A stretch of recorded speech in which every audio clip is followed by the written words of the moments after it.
Bonjour à toutes, bonjour à tous. Bienvenue dans ce replay de la masterclass sur le marketing des seniors. Je suis Frédéric Serrière. Donc, l'idée de cette masterclass, c'est d'apprendre et d'échanger avec un directeur marketing d'une entreprise dont les clients sont en partie ou tous les clients sont des seniors. Ce replay fait partie d'une série de 5 replays que vous pouvez retrouver sur ma chaîne YouTube ou sur le site Age Economy. Euh, Aujourd'hui, nous recevons Stéphane Le Gall, qui est le directeur euh, communication et marketing de Tunstall. Bonjour Stéphane. Frédéric, merci de me recevoir. Bonjour, bonjour à tous. Je rajoute une corde à mon arc commercial, directeur commercial et marketing de la société Tunstall. On commence par les présentations, Peut-être te présenter, Frédéric. voilà, Ok, qui tu es, puis qui est Tunstall, etc. bon, parfait. Donc, me concernant, moi, j'ai intégré cette belle entreprise il y a maintenant un an et demi. Ça fait 3 ans et demi que je gravite, on va dire, dans ce monde de la bienveillance que l'on appelle la silver economy. Et donc aujourd'hui, chez Thomson Vitaris, j'ai en charge la partie commerciale et la partie marketing de la société sur le scope France. Voilà. Alors pour on va dire présenter Tunstall Vitaris en quelques mots. Donc la société, on a 35 ans d'existence. Nous sommes une société française. On est basé au Creusot, en Saône-et-Loire, où notre siège social se trouve. Et aujourd'hui, donc, on a trois activités importantes. La première, c'est la téléassistance. On va s'en parler. La deuxième, c'est tout ce qu'on peut appeler solution d'appel malade et d'accès sécurisé dans des établissements médico-sociaux, type EHPAD et cliniques.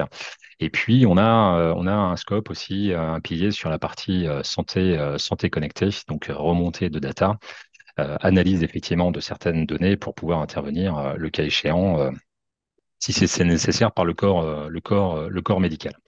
Tunstall Vitaris aujourd'hui en France, alors bon, on va pas passer tout notre temps sur Tunstall bien évidemment, mais ça fait donc on est numéro un sur ce marché-là. Aujourd'hui, on apporte une bienveillance et une tranquillité d'esprit à plus de 220 000 bénéficiaires en France, sur un marché qui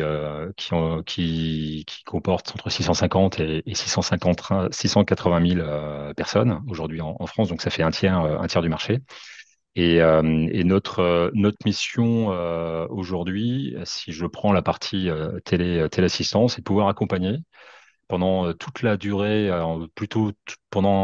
durant ce parcours de vie, notre bénéficiaire avec différentes solutions humaines et technologiques pour effectivement favoriser le maintien à domicile. Et j'en parlais juste en préambule avec Frédéric. Quand on parle de maintien à domicile, c'est maintien à domicile peut-être dans un logement familial, mais c'est maintien à domicile aussi dans une résidence service senior, comme Frédéric Brouard a expliqué ce matin lors du webinaire. Voilà. Oui, Frédéric. Les bénéficiaires, est-ce que tu peux décrire qui sont les bénéficiaires de ces... Alors, ce qu'on appelle un bénéficiaire aujourd'hui, c'est quelqu'un qui va être doté d'une solution bienveillante, qui peut être une solution donc équipée, on équipe donc on équipe le logement au travers d'un ce qu'on appelle un télétransmetteur, qui va permettre d'être le centre névralgique en tout cas de la communication, et la personne va porter sur elle un bracelet qui va permettre tout simplement, en cas de besoin, d'appuyer sur le bouton et rentrer en contact directement avec notre plateau d'écoute.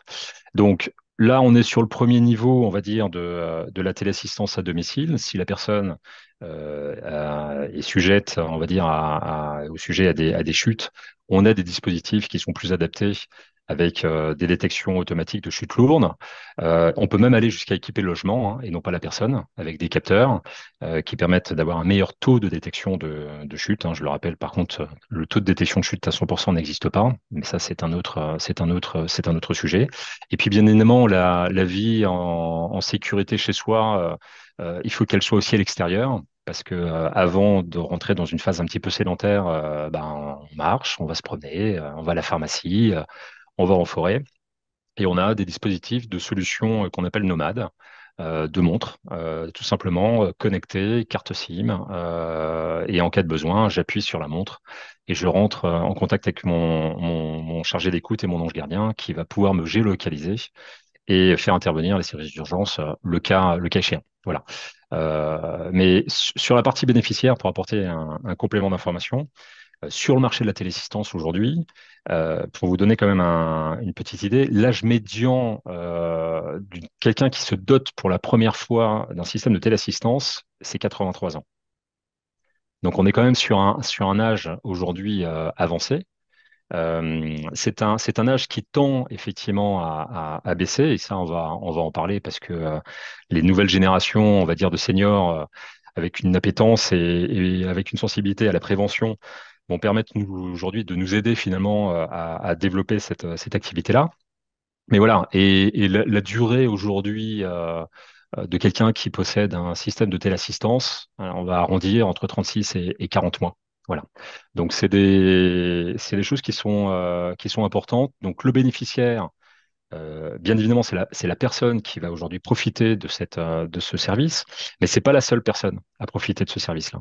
Parce que dans notre activité aujourd'hui, on note que nous avons des aidés et des aidants. Les aidés, ce sont les bénéficiaires. Les aidants, ce sont les proches aidants. Voilà, c'est la famille proche ou amicale, c'est le fils, c'est la fille qui aujourd'hui a besoin d'avoir de la tranquillité d'esprit dans son quotidien, de savoir que sa maman peut appuyer à tout moment et surtout en moins de 30 secondes, quelqu'un va lui répondre, chose qu'elle ne peut pas faire parce que elle est au bureau, chose qu'elle ne peut pas faire.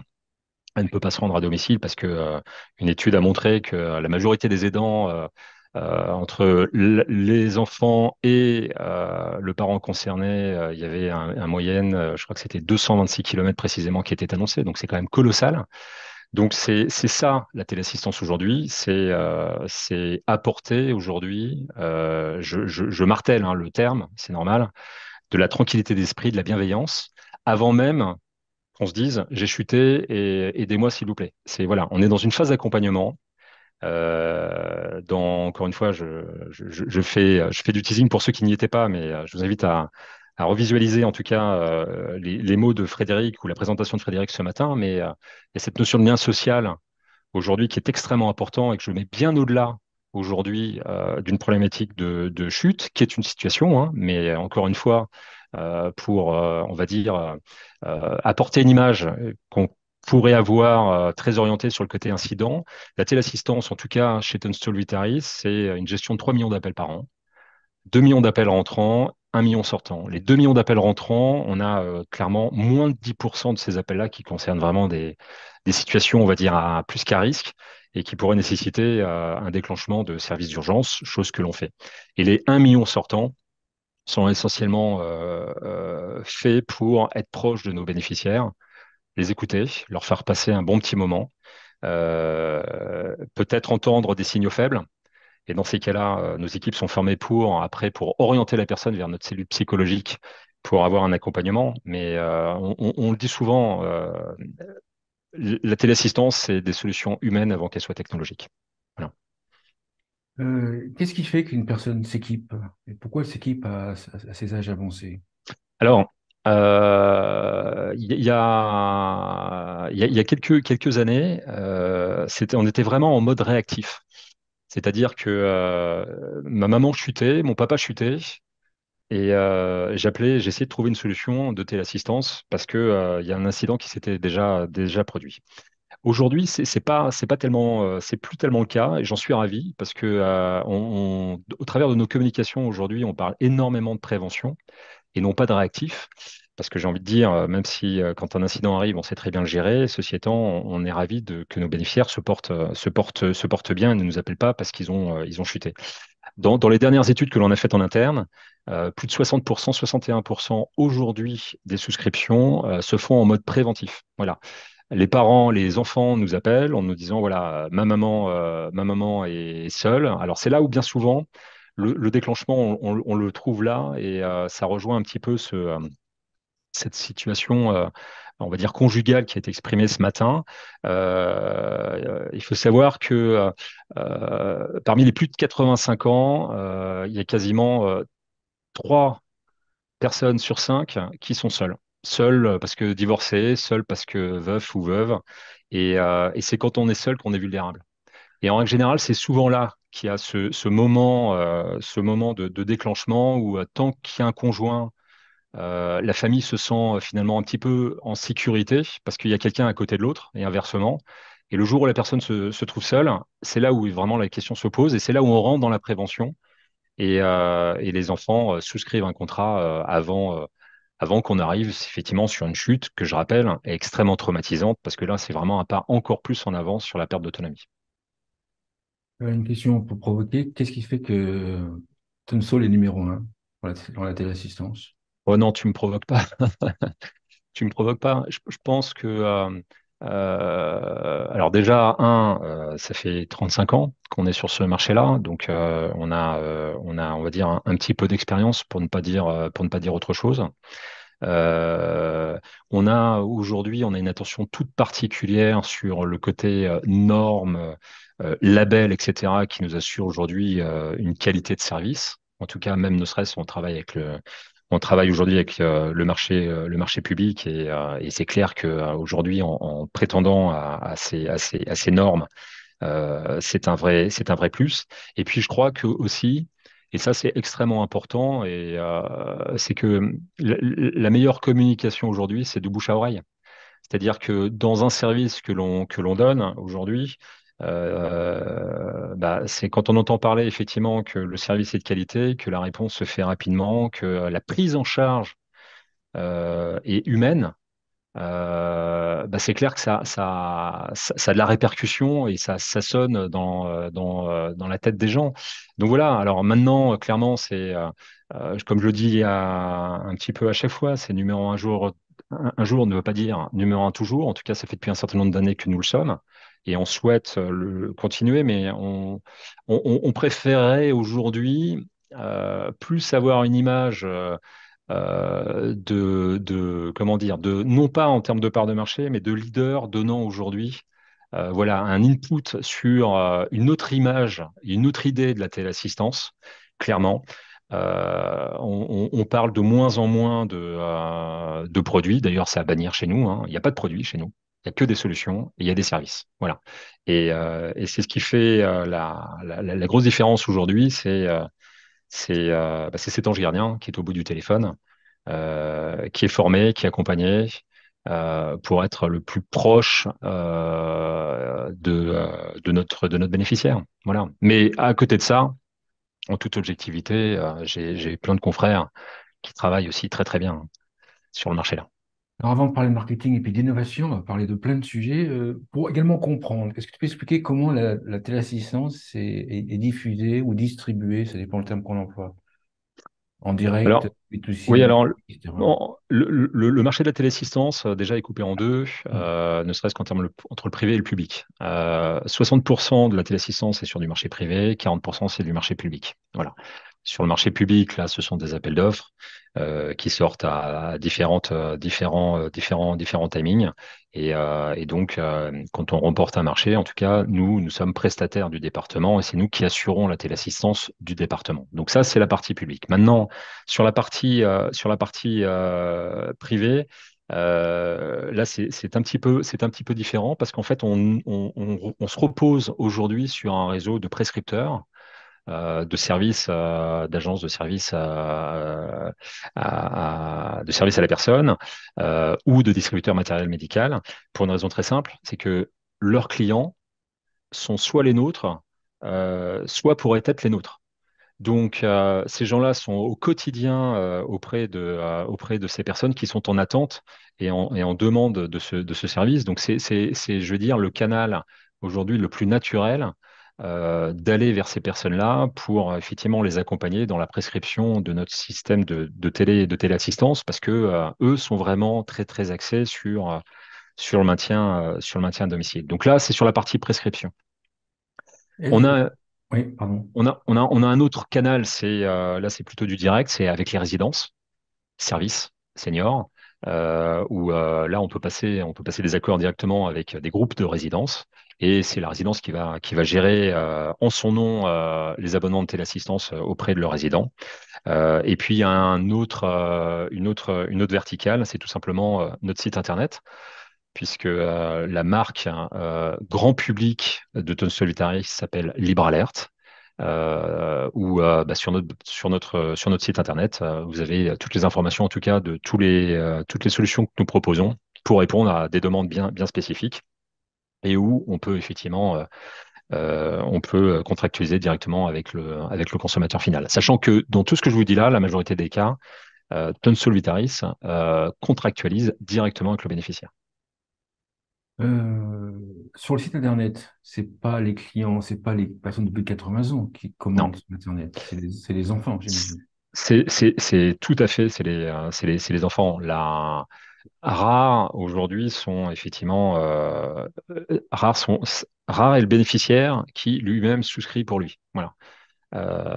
Ce qu'on est en train là, de se dire, c'est pas aujourd'hui, mais ce sera plutôt à une échéance à une décennie, parce que la nouvelle génération est plus dans le mode préventif, etc. Aujourd'hui, comment ça se passe? Clairement, c'est l'entourage qui se renseigne.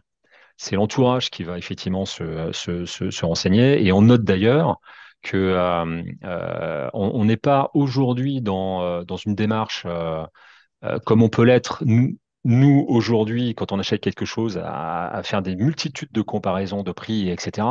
On n'est pas dans ce chemin-là. Aujourd'hui, la personne effectivement qui va sur la toile va choisir effectivement, d'où l'intérêt d'avoir un bon référencement en tout cas sur Google, de pouvoir effectivement figurer parmi les premiers, pour pouvoir tout simplement lui ouvrir la porte et que la personne effectivement fasse son marché. Et c'est là où il y a tout un intérêt de ce tunnel de vente, de l'accompagner le mieux possible aujourd'hui par rapport à soit des besoins exprimés, soit des besoins qu'il a déjà explicites, pour lui permettre de trouver la solution qui est en adéquation. Maintenant, clairement, euh, c'est là où, encore une fois, l'humain a tout à fait sa place, en tout cas dans notre schéma de vente. La majorité des souscriptions ou la finalité d'une souscription se fait entre personnes, se fait entre un ange gardien de Tunstall Vitaris et le porteur du contrat. Parce que voilà, il y a une nécessité de bien comprendre la personne et d'être sûr que la solution choisie est la bonne. Et surtout, ce qui est important dans notre offre de solutions, c'est qu'on a des solutions évolutives. Donc, c'est pour ça que c'est important de discuter avec les personnes. C'est que le besoin d'un jour n'est pas forcément le besoin de toujours. Que quand on rentre dans un parcours de vie, on rentre dans une évolution de perte d'autonomie, et qui fait qu'aujourd'hui, avec toutes les solutions que nous avons, on a la possibilité d'accompagner le plus longtemps possible cette personne-là avec des dispositifs très spécifiques en fonction de sa perte d'autonomie. Voilà. Mais voilà. Alors, j'ai plein de questions, on pourrait Ah tenir oui, mais j'ai. toute la journée, les amis. Euh, Est-ce que c'est les mêmes produits, en fait, qui sont diffusés sur le site internet de Tunstall ou qui sont diffusés par les prescripteurs comme les services d'aide à domicile? Ma question derrière, c'est si c'est les enfants qui sont sur Internet, est-ce qu'on peut leur proposer des choses plus modernes? Parce que eux, ça va vibrer avec leur génération plus jeune. Et est-ce que ça, c'est qu'ils m'ont le proposé des choses plus modernes, entre guillemets, aux plus âgés ou voilà. Ça, là, tu es en train de parler d'une granularité, Frédéric, Ah oui, on rentre dans le détail, que, les amis. que, que j'adorais. Non, aujourd'hui, c'est pas le cas. Clairement. Aujourd'hui, c'est pas le cas. On n'a pas cette granularité en se disant aujourd'hui, l'internaute qui arrive, bien évidemment, il a tel et tel profil, donc on va faire une offre plus spécifique. Ceci étant, sur notre site aujourd'hui, il y a une largeur de gamme offerte que tu ne retrouves pas forcément dans les supports de vente de nos prescripteurs. Mais je m'explique parce que je ne sais pas s'il y a des prescripteurs qui sont connectés. Donc, il faut surtout pas méprendre par rapport à ce que je dis là. C'est que tout le monde aujourd'hui, parmi nos proscripteurs, ont la possibilité de vendre ce qu'il y a sur le site. À la seule différence près, c'est qu'un prescripteur qui est aujourd'hui une agence de service à la personne ne vend pas que de la téléassistance. Il propose un bouquet de services qui est assez important. Donc, il ne faut pas complexifier aujourd'hui cette offre au risque effectivement de voir cette proposition de téléassistance mise de côté. Donc, on a des offres simplifiées pour nos prescripteurs et on a des offres qui sont beaucoup plus complexes, beaucoup plus fines sur notre site internet. Voilà. Mais on le sent On le sent, c'est pour ça qu'aujourd'hui, ces anges gardiens qui ne sont pas que des chargés d'écoute, hein, un ange gardien, c'est quelqu'un aussi qui va accueillir un aidant pour lui apporter des conseils, etc., ont aujourd'hui cette connaissance d'identification de besoins pour apporter aussi des choses sur mesure. Voilà. Donc, la téléassistance, c'est ça. Et on a la chance, encore une fois, chez Thomson Reuters, d'avoir probablement l'offre de solutions la plus large du marché pour permettre de faire ce genre de choses. Et c'est pour ça, et d'ailleurs, je rejoins un petit peu ce que tu me disais, Frédéric, la question que tu me posais. Pourquoi vous êtes numéro un? C'est que je pense qu'on est une des clés, non pas d'être numéro un, mais d'être un majeur aujourd'hui de cet écosystème. C'est que c'est cet accompagnement au fil du parcours de vie qu'on a avec nos clients, qui ne s'arrête pas uniquement à une souscription aujourd'hui avec un simple bouton.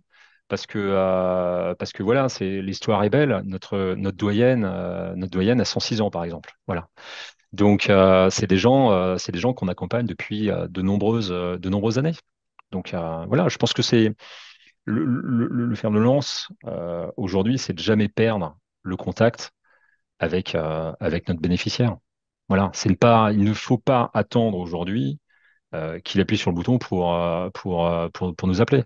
Il faut qu'on reste en contact avec lui par des modes de communication, effectivement, qui peuvent être soit digitaux. On parlait de papier, cette sensibilité qu'avaient les seniors aujourd'hui sur le papier, mais bien sûr, effectivement, bien sûr. C'est pour ça que ça nous arrive sur certains marchés bah, de faire des courriers, effectivement, pour être proche de notre consommateur. Voilà.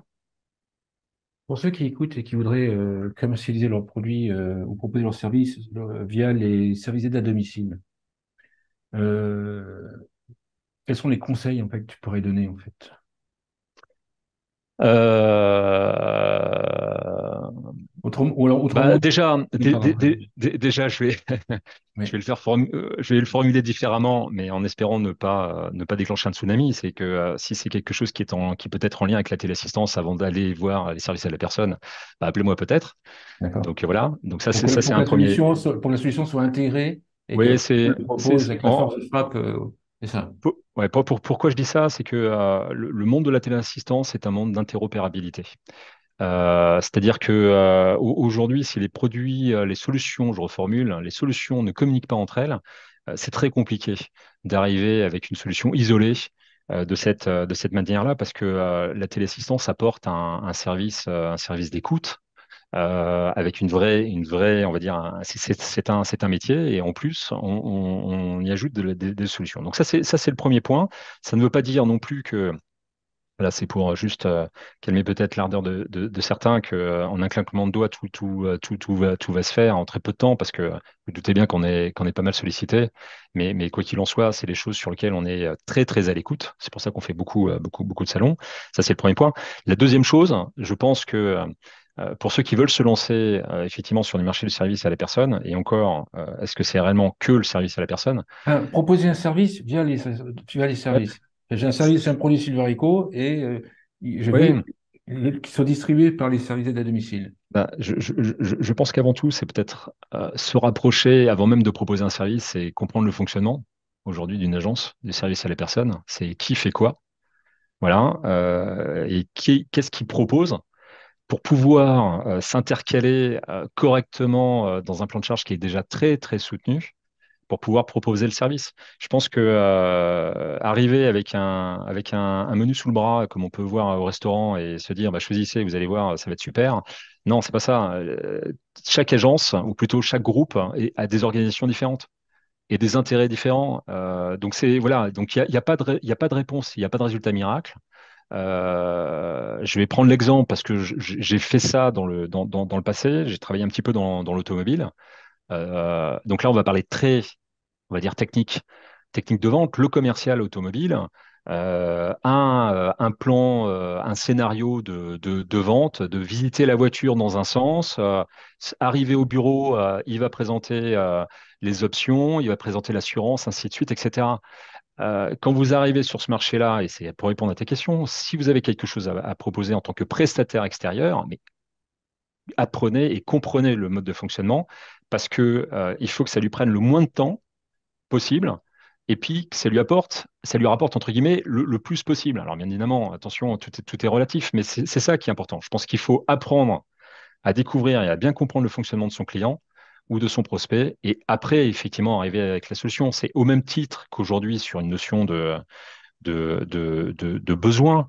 On a chez Tunstall Vitaris, voilà, je vous ai annoncé, on a 220 000 bénéficiaires. Donc, ça fait un panel qui est quand même assez important. Parmi ces 220 000, on a mis en place aujourd'hui une équipe tournante de testeurs, de bénéficiaires, toute France confondue, tout âge confondu, euh, pour leur demander leur avis. C'est important ce retour. Alors effectivement, quelqu'un m'a dit il y a pas très longtemps, ta iWatch, finalement c'est pas le terrain qui a dit que tu avais un besoin, c'est Apple qui a créé le besoin. C'est vrai, c'est tout à fait juste. C'est là où je parlais. Je, je parlais de leader sur ce marché-là, c'est donner cette En fait, intention et cet oui, en input. fait, il faut que ça boucle, il faut que ça boucle. Ok, comment Exactement. l'offre ou la demande, il faut que ça boucle. Exactement, exactement. Donc voilà. Maintenant, je reviens sur les prescripteurs. C'est un souci d'actualité aujourd'hui. Il y a une souffrance sur le recrutement dans ces services à la personne, etc. Et ils sont bien souvent sous-staffés. Donc encore plus par rapport à ce que je viens d'expliquer, c'est que il faut vraiment avoir cette approche chirurgicale, s'intercaler le mieux possible, sans leur prendre trop de temps dans leur quotidien. Et c'est-à-dire que si on est des prescripteurs de ce type-là, il faut leur enseigner une façon de vendre ou de proposer le service et les guider sur la manière de communiquer. En fait, entre guillemets, est-ce que si je reçois une communication, si je vais sur le site Tunstall ou si je reçois une communication d'un prestataire Tunstall, de prescripteur Tunstall, est-ce que j'ai la même type de communication? Alors, notre site aujourd'hui, on essaye qu'il soit un petit peu, je vais pas dire pas hybride, hein, mais qu'il soit utile pour notre client final, d'accord? Donc, que j'ai parlé du client final, je vais plutôt parler de l'aidant, mais que aussi notre prescripteur utilise notre site comme un support d'aide à la vente. D'accord. D'accord? Pourquoi? Parce que le digital aujourd'hui a beaucoup de vertus, ça économise du papier. Donc, ça, c'est une chose. Et puis la deuxième chose, c'est que ça permet aussi d'apporter des modifications beaucoup plus rapidement. Mais ceci étant, aujourd'hui, donc mon équipe commerciale sur la partie téléassistance couvre la France. On est dans une démarche qui n'est pas aujourd'hui véritablement de vente comme on l'entend avec un mot de commande. On est plutôt dans une démarche de promotion des ventes, d'expliquer aujourd'hui effectivement aux aides à domicile, hein, parce que c'est elles qui sont en contact, quelles sont les trois, quatre questions effectivement à poser pour identifier effectivement un besoin. Et à partir de ce moment-là, il y a deux choses qui vont non pas diverger. C'est la première chose, la personne est tout à fait à même aujourd'hui d'aller jusqu'au bout de la souscription avec son bénéficiaire, ou tout simplement, c'est qu'à un moment donné, son travail va peut-être s'arrêter là, et nous sommes des professionnels de notre activité, et ben, on est mis en relation, et on va tout simplement promouvoir cette solution au nom de notre prescripteur auprès de cette personne. Voilà, on est vraiment, enfin, on est dans une phase, dans une approche énormément d'accompagnement, hein. Par rapport à tout à l'heure, tu disais que vous ne commercialisez pas de solutions, mais t'as dit quoi? Alors, non, on commercialise des solutions, mais pas des produits. Oui, oui, des solutions, mais pas de produits. Ouais. Euh, est-ce qu'on va jusqu'à commercialiser un bénéfice de la solution? Tu vois ce que je veux dire, en fait? Ah ouais, non, mais je vois très. L'état dans de sérénité qu'on se retrouve à sa maison en sécurité, par exemple. Oui, oui, Est-ce qu'on peut aller jusque-là ou c'est aujourd'hui, on souhaite vraiment prendre cet axe-là. On souhaite vraiment prendre cet axe-là de bien-être, de tranquillité. Cet ange gardien qui est au-dessus de la tête, qui à tout moment peut-être là. On le voit de toute façon. Enfin, je vais prendre l'exemple tout simple. Euh, euh, vous êtes sur une planche qui fait 1 mètre de large, avec 3 mètres de vide de part et d'autre, vous allez être en confiance parce que vous vous sentez protégé. D'accord? Vous rétrécissez la planche et vous allez avoir le vertige. Alors que les 3 mètres, c'était les mêmes qu'il y avait 5 minutes avant, mais la planche était plus large. Donc c'est là où, en fait, dans ce rôle et ce message très fort qu'on porte aujourd'hui, c'est la bienveillance. C'est la bienveillance. Aujourd'hui, et d'ailleurs, je suis content parce que on intervient sur pas mal de sujets de table ronde, etc. Mais les gens aujourd'hui n'associent, enfin, en tout cas, c'est peut-être, ça me rassure de me dire ça, mais la téléassistance aujourd'hui, on n'associe plus ça à la chute. Tu vois, c'est ça qui est important. La chute, ça l'a été. Voilà, on sait très bien le faire encore une fois, mais c'est l'accompagnement. Aujourd'hui, cette notion de service, de proximité, et je le redis encore, c'est que pour avoir cette pérennité et cette fidélisation, on a besoin d'être au plus proche de nos bénéficiaires. Et au plus proche de nos bénéficiaires, on l'est physiquement, parce qu'effectivement, quand on porte quelque chose sur soi, on est proche de notre bénéficiaire, mais qu'est-ce qu'il attend? Le bénéficiaire, il attend du service, il attend de l'échange. Donc, il y a peut-être des services de proximité aujourd'hui à mettre en place. Et quand on se parle de ça, on se parle de visite de courtoisie. On se parle plus d'appel de courtoisie. Je me déplace. J'ai peut-être passé 1 heure avec la personne. Et enfin, vous voyez, donc il y a beaucoup de choses. On se parlait. Alors, pardonnez-moi, j'ai été obligé de décrocher ce matin pour une autre visio, mais on se parlait de la prime adapt. On se parle de l'aménagement du domicile. Mais voilà. Aujourd'hui, ayant, on va dire, une entrée finalement au domicile de nos bénéficiaires, il y a peut-être des choses intéressantes à travailler avec eux sur ce sujet-là, toujours pour être en continuité de service avec eux. Avant de parler d'innovation, une autre question sur les générations. Oui. On dit qu'il y a une génération plus ancienne qui utilise la téléassistance à l'heure actuelle, qui est bénéficiaire, puis les baby boomers vont arriver. Donc, ils sont pas encore là, mais ils vont arriver. Euh, Qu'est-ce que ça va changer, en fait? La question est très vaste, mais est-ce que ça change? Ouais, non, si, ça va changer parce que ça va changer parce que tu vois au niveau en termes de génération d'âge, nos clients, voilà, encore une fois, je fais un petit teasing par rapport à ce qui a été dit ce matin, mais à plus de 85 ans, des personnes qui ont connu la guerre, qui sont plus centrées sur la famille, qui sont très attentives aujourd'hui à un aspect budgétaire et puis assez loin de ce monde du numérique. Voilà. Ça, aujourd'hui, c'est un constat, c'est le marché, puisque je te disais en préambule que l'âge médian, c'était 83 ans. Maintenant, après, il y a les autres générations qui arrivent, où c'est des générations qui ont plus de sensibilité par rapport aux technologies, qui ont une approche un petit peu plus projective, donc préventive. Donc, ce qui fait que les habitudes de nos clients, de toute façon, vont évoluer dans les décennies. Donc, ce qui fait que c'est intéressant parce que s'il y a plus de prévention, s'il y a plus de sensibilité par rapport à certaines choses, ça veut dire que l'âge médian devrait baisser. D'accord? Et s'il baisse, ça veut dire qu'on aura la possibilité effectivement de pouvoir doter, parce qu'on plaide aussi pour la téléassistance pour tous, un plus grand nombre de personnes, de bénéficiaires au niveau de la téléassistance. Mais ça va se faire progressivement. Donc hier, on était peut-être très focusé, peut-être trop focusé sur les bénéficiaires. Quand je dis hier, hein, c'est pas, ça date pas d'un an et demi. Hein. Ça date pas il y a 2 ans. Mais aujourd'hui, pour nous, il y a deux personnes importantes. Et d'ailleurs, ce bénéficiaire, c'est deux personnes. C'est à la fois l'aider et l'aidant. L'aidant par la tranquillité, d'accord, et l'aider parce qu'on lui apporte de la sécurité. Ces nouvelles générations, à ton avis, elles vont rechercher les mêmes bénéfices? Je prends un exemple ce matin, on n'en a pas parlé ce matin, mais sur les résidences services seniors, on voit que les Oui. plus âgés, c'est plutôt je vais dans une résidence service senior pour y habiter, d'accord? C'est une sorte, on va dire, c'est un point d'arrivée. Mhm. Et les jeunes seniors, c'est plutôt une sorte de hub. C'est en fait, ils vont plutôt trouver une résidence service senior qui est bien positionnée en ville, de façon à pouvoir en sortir et continuer à bouger. Est-ce qu'on peut, est-ce qu'on va trouver ça sur la téléassistance, ce genre de paradigme où, Alors, j'ai pas forcément, j'ai pas forcément la réponse, mais par contre, Alors, je ne réponds pas tout à fait à ta question, mais je pense que le design va avoir de plus en plus sa place aujourd'hui. Mm. Voilà, parce que voilà, ça c'est le premier point. Et puis à une certaine échéance, peut-être, je dis bien peut-être, mais j'ai pas je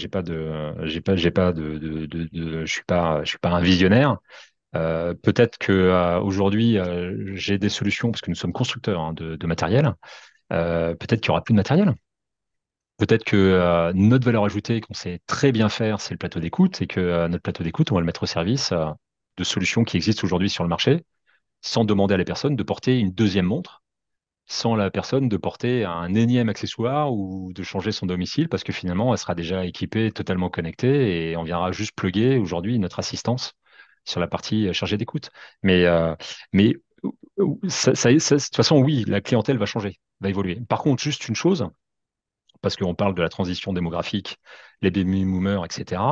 Il faut pas oublier quand même que aujourd'hui, il y a 6,8 millions de plus de 75 ans en France, d'accord? Et vous repassez ça sur le marché de la téléassistance qui en comporte entre 600 et 680 000, donc on est en train de se parler d'un taux de pénétration de 10%. Ça reste encore très marginal par rapport à ce qu'on pourrait faire. Et si on le met en parallèle avec d'autres pays ou sur ce même quartile d'âge, par exemple au UK, on est sur les taux de pénétration à plus de 32%. Bon, il y a beaucoup d'efforts à faire. Certes, les marchés sont différents parce que le UK, c'est très pris par les marchés publics au même titre que l'Espagne. Mais voilà, il y a quand même il y a deux choses. Il faut savoir traiter maintenant, le présent, et savoir traiter effectivement en se projetant les évolutions des personnes qui vont arriver sur ce marché-là. Mais moi, je serais ravi que nous, acteurs de la téléassistance, et je mets tout le monde, à échéance moins de 2030, on se parle d'1 million de personnes équipées. Ça aurait du sens et ça mériterait, en tout cas, pour notre activité. Dernière partie avant de passer à la question, aux questions-réponses, euh, ou puis aux échanges, hein. L'innovation. Question brutale, est-ce qu'on peut innover pour des personnes âgées? En fait, parce il y a pas mal de solutions très technologiques en fait qui sont apparues ces 20 dernières années sur la téléassistance, qui n'ont pas forcément vraiment décollé. Oui, oui, Je oui. commence par là sur la téléassistance. Est-ce qu'en fait, il faut attendre la génération suivante pour innover? Comment est-ce que vous faites en fait?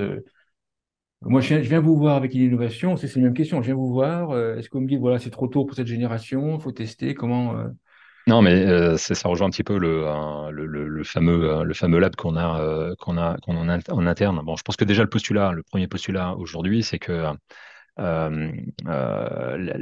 prévention n'est pas encore totalement dans nos gènes. Enfin, en tout cas, je parle de la clientèle aujourd'hui. Donc ça c'est le premier point. Je Ça, pense c'est un point qu'aujourd'hui, important. C'est un point important, hein. Il y a ouais, la prévention c'est n'est pas c'est- dans le même. c'est certes un point important. Maintenant, maintenant, je pense qu'effectivement, les nouvelles générations, mais c'est pas tout de suite, vont changer cette donne-là. Parce que ces générations aujourd'hui, les générations qui vont arriver, dotées de montres connectées, une appétence sur les applications, avec une acceptabilité aujourd'hui de voir leurs données sur leur application pour voir l'évolution de leur poids, de leur masse graisseuse, de l'oxygénation, etc. Euh, c'est pour ça que je parlais du côté gène où ça va être dans nos mœurs, enfin en nous. Donc c'est-à-dire qu'on va arriver sur ce marché-là quand on sera en âge et on sera, je le souhaite, équipé de ce genre de solutions, où là, effectivement, on va rentrer dans une ère côté prédictif, qui va permettre aujourd'hui, on va dire, encore mieux de mieux vieillir, de pouvoir remonter de la data, de pouvoir analyser le comportement de la personne. Je vois il y a un acteur dans la salle d'audience, ça va lui parler, on va se parler d'actimétrie aujourd'hui, ou par exemple, dans une pathologie type Alzheimer, aujourd'hui, on sait très bien que Alzheimer, on n'arrive pas comme ça du jour au lendemain. C'est des choses qui sont très progressives, des signaux faibles, c'est une marche lente. C'est des hésitations parfois dans un passage au niveau d'un seuil de porte, etc. Là, on se parle de technologie parce que c'est la technologie qui permettra aujourd'hui d'analyser quotidiennement une habitude de vie et qui fait qu'à un moment donné, on va voir qu'il va y avoir une dégradation, certes minime, mais de permettre effectivement de tout de suite de remonter l'information permettant d'agir. Ça, c'est pas tout de suite, qu'on se le dise. Voilà. Mais c'est des choses sur lesquelles aujourd'hui on souhaite effectivement se diriger. On fait des tests sur un certain nombre de produits. Oui, oui, on y croit. En tout cas, chez Thomson Solitaris, on y croit très très fort, mais avec une chose importante aussi, c'est l'acceptation de la part du bénéficiaire d'avoir ce type de solution apportée ou installée chez elle. D'accord? Parce que le seul personne qui aujourd'hui a le droit de nous dire je ne veux pas, c'est le bénéficiaire. C'est déjà arrivé que la fille ou le fils prescrivent quelque chose, enfin souscrivent, on arrive, et la maman ne voulait pas du système, bah, on est reparti parce que il y a un droit de choix, tout simplement. Donc ça, il y a cette première chose. Après, il y a ces notions aussi de sécurité de l'information, des données. Enfin, voilà, c'est tout un écosystème qu'il faut bâtir pour pouvoir un jour effectivement dire, voilà, la technologie va arriver au service des seniors. Ce sera le cas, hein, mais aujourd'hui, c'est prématuré. Si on Aujourd'hui, regarde c'est prématuré. si on regarde la technologie en plus dans le temps présent, les montres, par exemple, vous proposez Hmm. plusieurs montres, différentes montres de téléassistance. Comment est-ce que vous avez fait pour les choisir? Parce qu'il y a multitude de montres qui existent dans le monde. Oui, oui, oui, non, mais Comment est-ce comment est-ce que vous avez fait pour les choisir et est-ce que c'est alors, testé, pas testé? Comment ça fonctionne? déjà, c'est est-ce que c'est interopérable avec nos systèmes? Est-ce que ça communique déjà? Alors, si déjà ça communique pas, on passe, donc déjà, t'en écartes énormément. Et puis après, t'as le côté fiabilité de la montre en termes d'autonomie. Si c'est une montre qui a la possibilité de détecter les chutes lourdes, on va mesurer ces détections de chute, etc. Et puis il y a le design.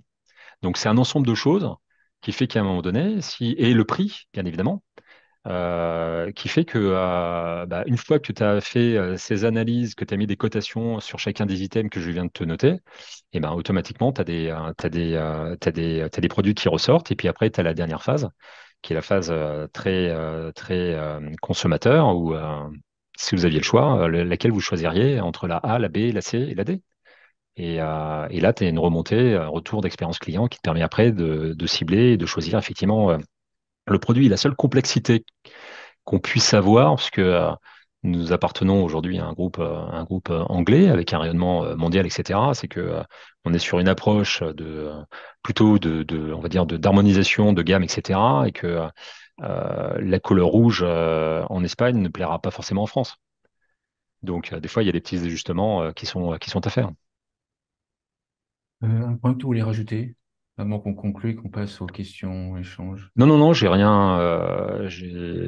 Non, non, s'il y a des questions, je serais ravi d'y répondre, mais bon, vous avez tous compris qu'en tout cas, on n'a pas forcément très très axé sur la partie market, mais il y a énormément de choses à faire dans le monde effectivement de la silver economy, dans l'activité de la téléassistance, qui est clairement, même si c'est un marché qui a 40 ans, c'est un marché en devenir. Voilà. Donc ça, c'est quand même appréciable. Merci. Et puis je rappelle aussi, vous êtes numéro un, à mon sens, parce que vous avez vous avez des, comment je vais dire ça, pour pas trop flatter les gens, des caractères bien avec toi et Alain. Quand vous avez un président qui est ouvert aux autres, qui écoute beaucoup les autres, qui participe beaucoup aux conférences, on vient naturellement vers vous, à mon Ben, avis. c'est gentil. C'est C'est une petite gentil. phrase Je pense qu'Alain qui, appréciera, j'en suis convaincu.